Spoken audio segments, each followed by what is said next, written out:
তুমি যার কাছে মন খারাপের কথা বলতে চাও, নিশ্চিত হয়ে নিও সে মনোযোগ দিয়ে শুনবে কিনা, সবটা শুনে সে পাশে থাকবে কিনা, সে তোমাকে বুঝবে কিনা।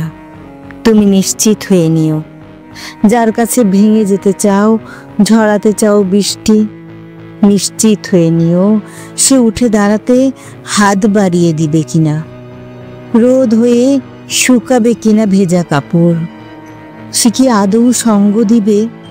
তুমি নিশ্চিত হয়ে নিও। শোনো, সবার কাছে মন খারাপের কথা বলতে নেই, সবাইকে বোঝাতে নেই তুমি ভালো নেই।